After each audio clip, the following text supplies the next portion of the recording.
¿No les gustó este canto que escuchamos hace un momento? ¿Para cuántos es verdad? Yo doy testimonio delante de Dios que lo que dice ese canto ha sido verdad en mi vida.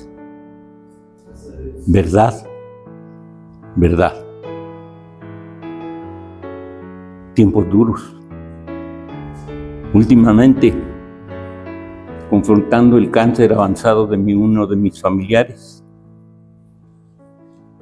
inclinado hasta el polvo, y cómo Dios está contestando. Y en muchas cosas, y algunas en compañía de nuestro pastor. Ojalá sientan ese canto. Sin su palabra, estamos perdidos. Es el diario pan. Ahora les traigo otro librito. Este libro son 2 tomos, son la base de toda nuestra doctrina.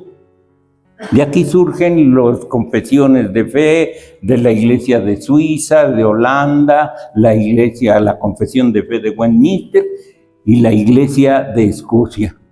Por cierto, hermana, qué bonito himno tocó usted de las gaitas. El de la gracia. Cuando ustedes lo escuchan con las gaitas y el redoble del tambor y el paisaje de Escocia, y les enseñan la catedral de San Pedro y San Pablo, en donde predicó Juan Knox.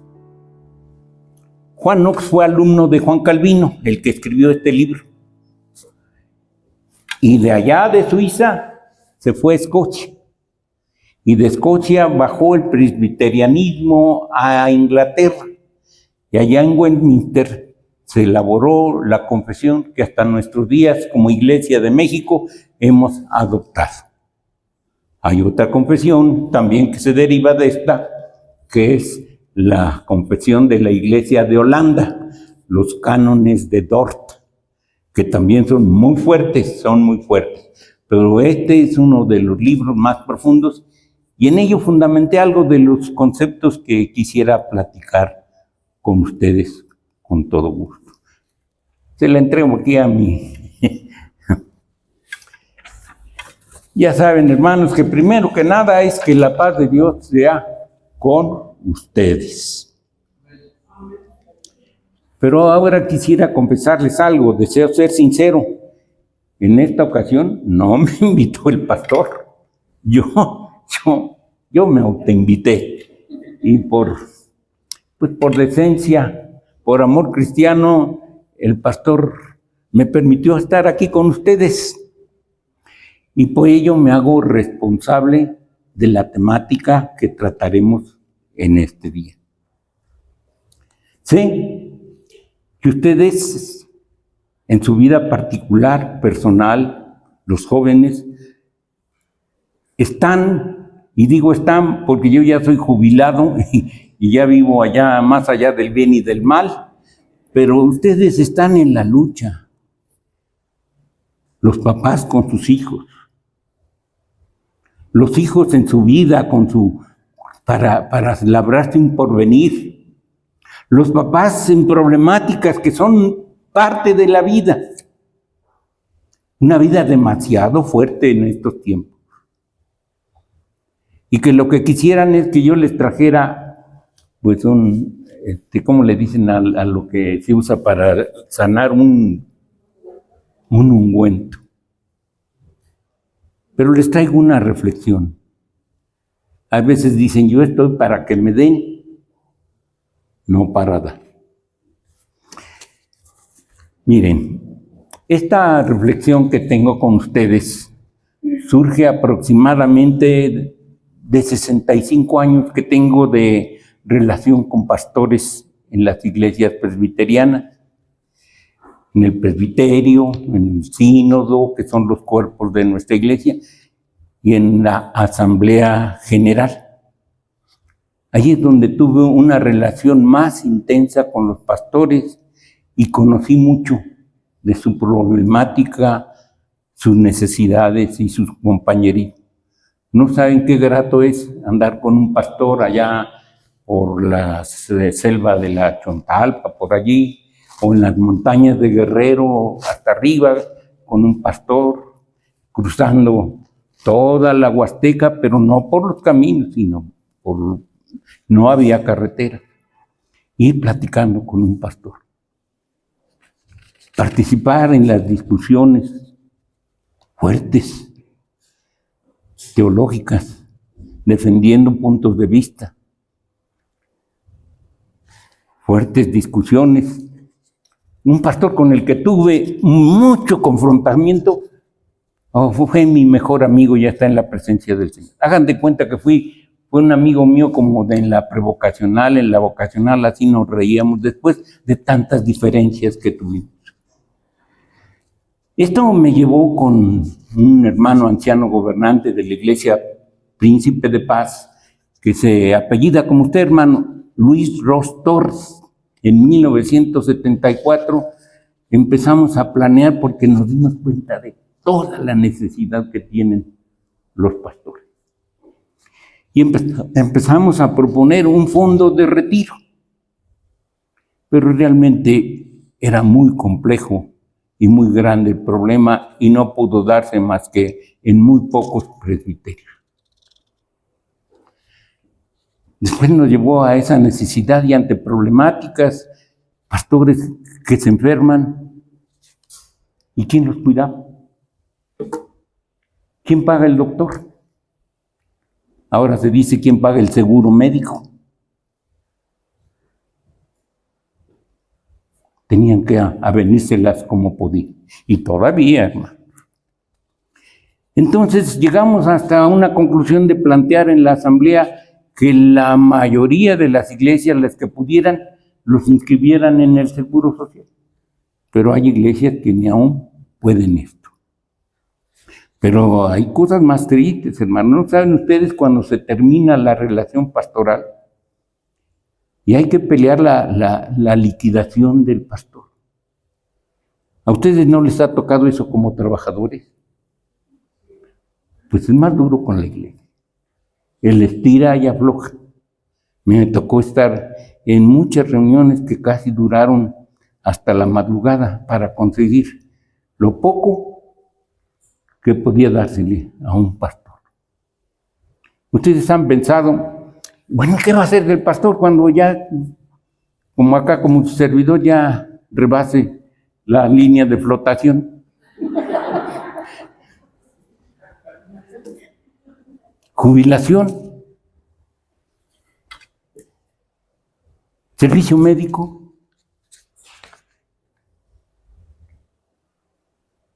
Son problemas muy fuertes que vivimos como iglesia. ¿Sí? Como dije al principio, que no nada más es de ustedes ya no quieren problemas, porque lo que tienen son problemas. Pero hay una propuesta que nos da las Escrituras para estos tiempos. Por favor, cierren sus ojos, ¿sí? Señor y Padre nuestro, con humildad te ruego que tu Santo Espíritu me ilumine en la exposición de tu palabra por Cristo nuestro Señor. Amén. Vamos a definir el título de nuestro mensaje, es El pastor, provisión de Dios para la iglesia. A ver, ¿cómo? El pastor, provisión de Dios. Tenemos que definir lo que vamos a decir, porque si no definimos nos vamos a ir por todo el mundo hablando el evangelio y no decimos nada. ¿Qué es un pastor? ¿Alguien me puede decir qué piensan ustedes que es un pastor? Una guía, un guía. ¿Alguien más? Un educador, ¿qué más? Es un instrumento de Dios para decir su palabra a una congregación. Así es. Bueno, miren ustedes, vamos a hacer un poco de teología, ¿no? Disculpen, pastor.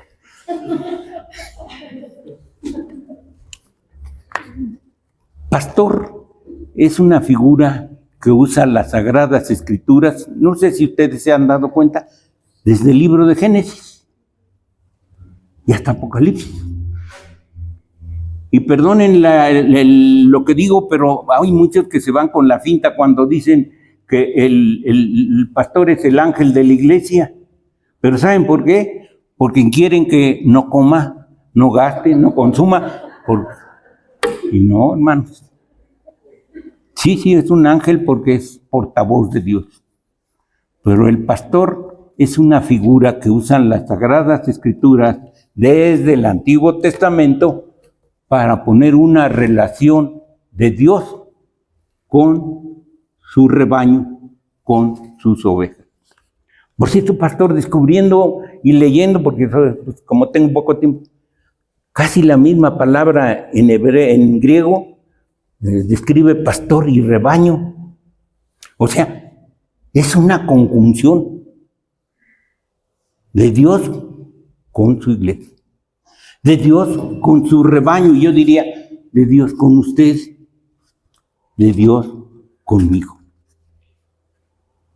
Pero hay que verlo un poquito antes en las figuras de la Biblia. El pastor no solo es el humano, sino pastor también lo usa el Señor Jesús. Y es como se relaciona.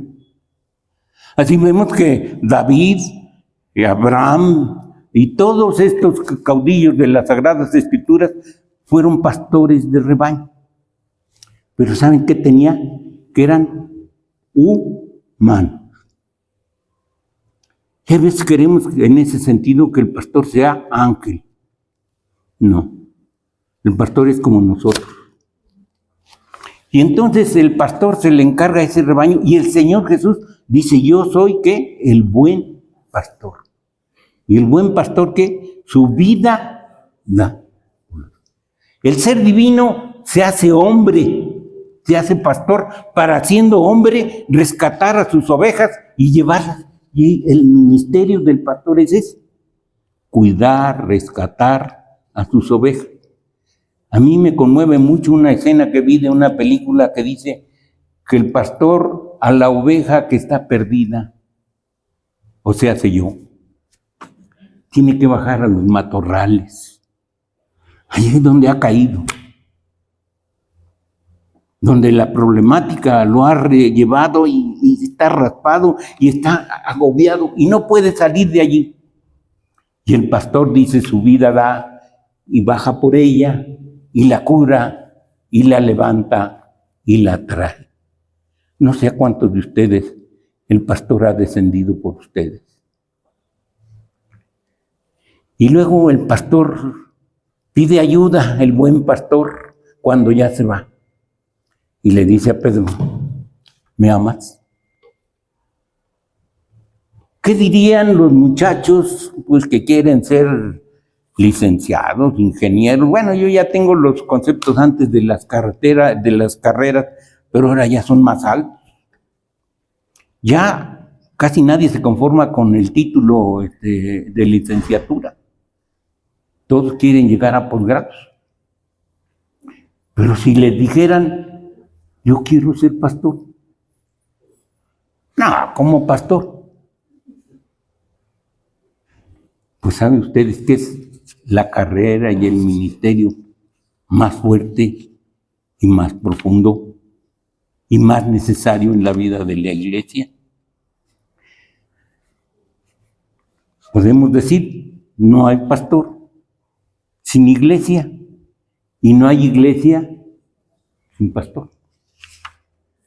Luego el otro tema es provisión de Dios. No, es provisión, no es dar. En el sentido teológico, y por eso leo mucho ese librito, habla de una doctrina que los presbiterianos, los reformados tenemos, es la providencia. La providencia es de un lenguaje que dice pronoia, es el conocimiento anticipado. La mayoría creemos, Dios creó el mundo y dice, órale, que te vaya bien.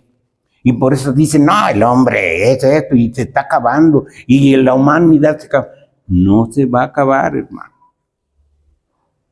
Porque hay alguien que le dio reglas y normas a la iglesia, a la creación.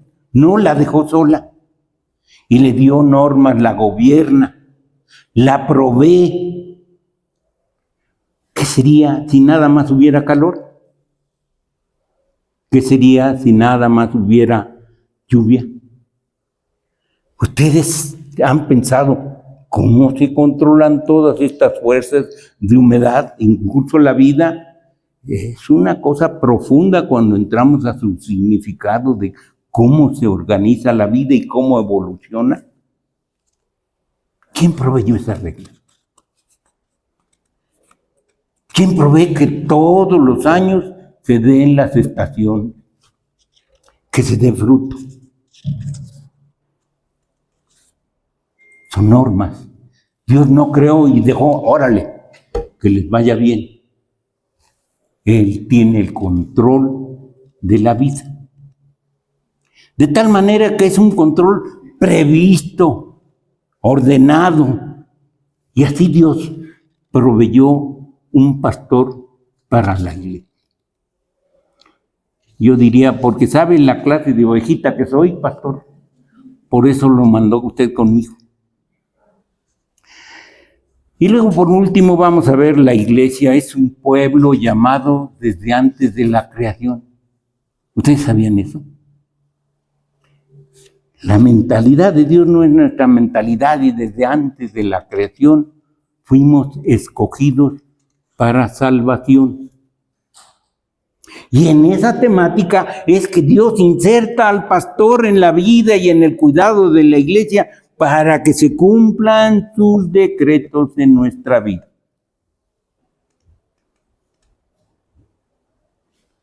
No es una cosa de juego. El pastor es algo muy profundo para la vida de la iglesia, para nuestras vidas. Ahora vamos a ver un poquito del pasaje de las Escrituras. Leímos en el libro de los Números. Y el pastor me agarró en la maroma, ¿verdad, pastor? Que le pasan nada más los versículos y le dice, hermana, usted me dio chifladón. Y ya me di, ya que veo, pues sí, es el capítulo 27, los versos que están allí marcados. Para mis hermanos que les gusta la historia, que yo conozco alguno, que no digo su nombre, este pasaje se desarrolla allá por el siglo XIII. Y está precisamente cerca de un lugar donde ahorita la civilización estamos en peligro. Se están desarrollando cosas grandes, feas, de guerra, que no sé hasta dónde llegue, pero Dios está sobre eso. En ese pasaje, después de que Dios sacó, Dios y Moisés sacaron a su pueblo, ¿y qué creen que pasó? Dios les dijo, ya vete a Canaán, pero ¿qué creen que pasó? Que como buenos cristianitos, como buenas ovejas, agarraron su rumbo. Y dije, no, Moisés, vente, vámonos a escondernos porque estos cuates nos quieren agarrar. Y empezó a peregrinar 40 años en el desierto. ¿Se imaginan lo que es llevar un pueblo en el desierto? La Biblia nos habla de una manera que proveyó comida. Esa es nuestra historia, hermano. Y ahí radica nuestra esperanza. La iglesia somos un pueblo que caminamos por un desierto solo teniendo la expectativa y la esperanza en Dios. Y no es algo que estamos para hasta cuándo, no. Se da todos los días, todos los días. Hay veces en nuestros tiempos negocios que queremos hacer y si no hago esto se me cae el teatrito. En los créditos, si no pago esto, me embargan esto. Y como Dios provee, resuelve. En los trabajos, no, porque este trabajo, que quién sabe qué. Dios provee. Siempre está al cuidado de nosotros. Pero están allí cerca del Mar Muerto. Y entonces Moisés, pues ya le está pasando que ya lo agarró los años y dice, yo ya no llego. Y entonces Dios le dice, tienes que nombrar a alguien que me sustituya. Porque no quiero que este pueblo, no quiero que esta iglesia, no quiero que ande como oveja que no tiene ¿qué? Pastor. Fíjense qué importante. Y en términos teológicos, dicen que José lleva Moisés lleva, Dios libra a la iglesia del pecado y de la esclavitud de Egipto. Y lo conduce por el desierto. Pero Josué es el que los introduce a la Canaán, a la vida. Josué quiere decir Jesús salva. ¿Sabían eso? Y es la misma raíz de la palabra, Josué, de la palabra Jesús. Joshua, Jesús. Y Jesús quiere decir Salvador. Y Jesús es el que nos introduce a la Canaán celestial. Yo cada vez la confío más porque cada vez la veo más cerca. Entonces dice, no puede andar la iglesia, el pueblo sin pastor. Y el mensaje es, no puede estar una iglesia sin pastor, porque no puede estar un pastor sin iglesia. Y lo nombra, y hace Josué ese trabajo y lo introduce. Allí por donde están ahorita los meros catorrazos de los árabes con los judíos. Por allí están las cosas. Y luego nos brincamos a la carta a los Efesios. Le llaman la carta de la iglesia. Y en el capítulo 4 menciona los dones y los ministerios que hay en la iglesia. Pero el apóstol Pablo recurre a algo que ya hemos dicho y que habla nuestro Señor con Pedro y le dice, ¿me amas? Y Pedro le dice, pues oye, pues, tú sabes que sí te amo. Pues entonces apacienta mis ovejas. Y ese ministerio es el del pastor. Y por eso Pablo dice, el que subió, descendió y nos trajo pastores y maestros. Y ese es el ministerio del pastor.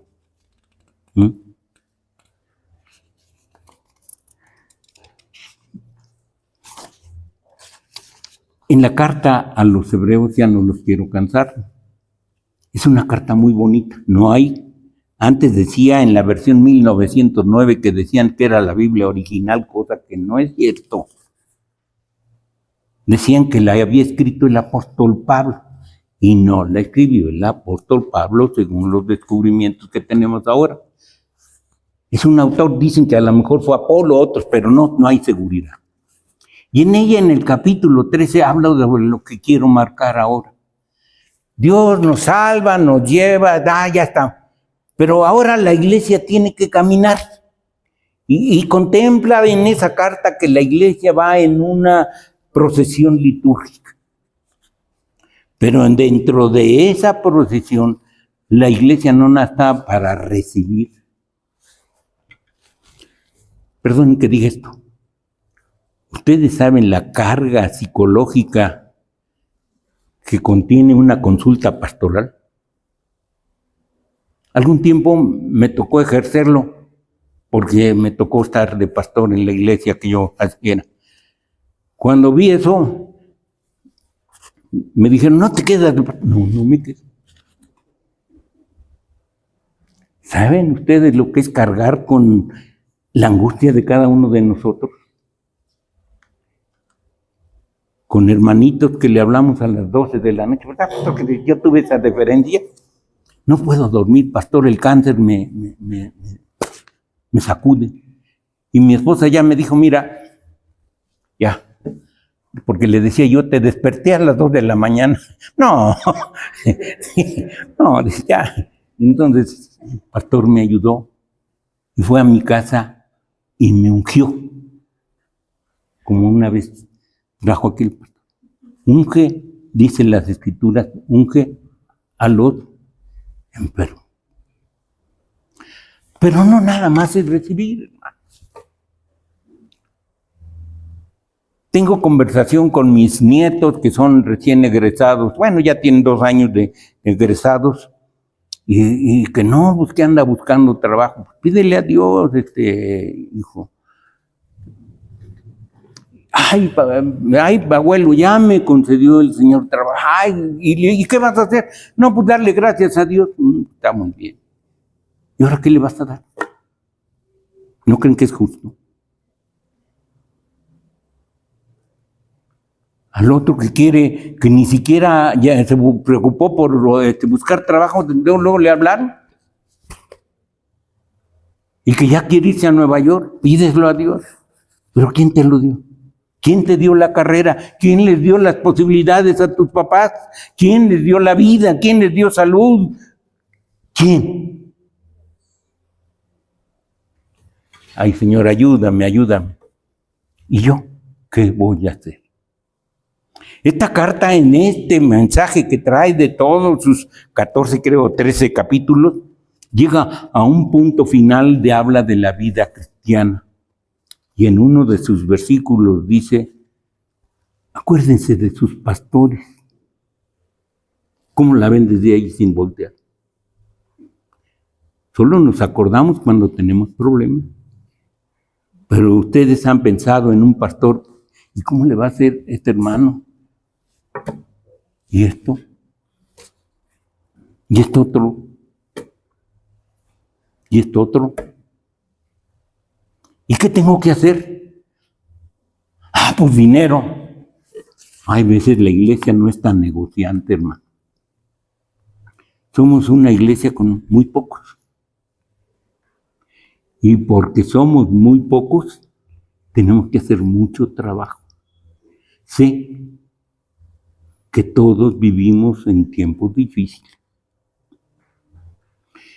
Y hay veces la iglesia nos constituimos en iglesia de ejecutivos. Llegamos y que todo esté limpiecito, las flores, todo eso. ¿Y quién hizo esto? ¿Por qué no lo hizo? Pero eso lo es el domingo. Y entre semana, ¿qué hicimos por la iglesia? Voy a ser muy directo y les pido que me disculpen. Conozco como 5 iglesias que de membresías de 300 ya se bajaron a 50. ¿Saben por qué? Porque no se hicieron las cosas como ellos quisieron. Porque el pastor tenía esa forma. No se trata de verlo como se trata de tener conceptos más profundos del ministerio y la misión que estamos realizando. La iglesia no nada más es para reunirnos los domingos. Somos educados para servir afuera. Entramos a adorar, salimos a servir. No estamos inmersos en el mundo mágico de Walt Disney. Estamos inmersos en la vida cruda. De eso ustedes saben mucho, los jóvenes, mucho. Confrontan diario grandes problemas. Y la iglesia tenemos que ser luz y sal de la tierra.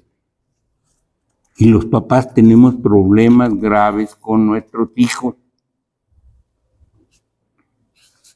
¿Cuántos de ustedes en esta semana le hablaron a un hermano que no lo vieron este domingo? ¿Qué pasó, hermano? ¿Por qué no vienes? Hombre, hermano, te invito, vente. Lamentablemente, la epidemia y las circunstancias y todas las cosas que se están pasando en la tierra, hermanos, han hecho que la iglesia ya incluso pues ya nomás prende la tele. Solo se acuerda del pastor si tiene problemas. ¿Qué damos a Dios? Por eso la carta del apóstol, la carta de Hebreos 13 dice, obedeced a vuestros pastores, porque dice que ellos van a dar cuenta de nosotros. Lean Hebreos 13.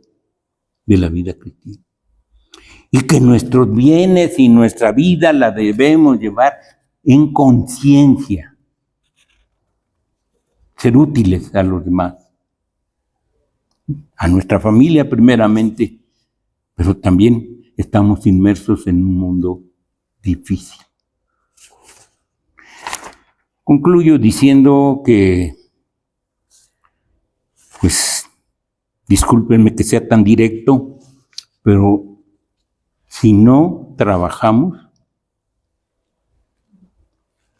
el pastor no va a hacer todo.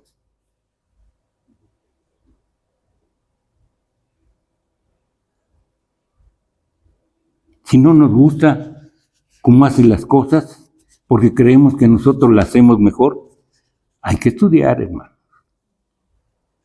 para opinar.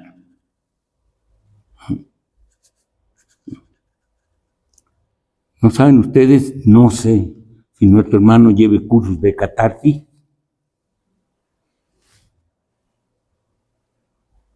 Son profundas las cargas. Y tenemos que hacerlo, hermano. Concluyo con algo muy sincero. Me dio mucha tristeza. Hace 3 domingos fue el día del pastor. Y no se celebró. Y me dio mucha tristeza porque conozco al reverendo Campuzano. No dice nada. Pero vi su rostro, hermano. Tristeza, dolor, impotencia de querer ganar más ir a la iglesia y que esté más interesado. No solamente es dinero. ¿Cómo vamos a levantar esta iglesia? Que la paz de Dios sea con ustedes.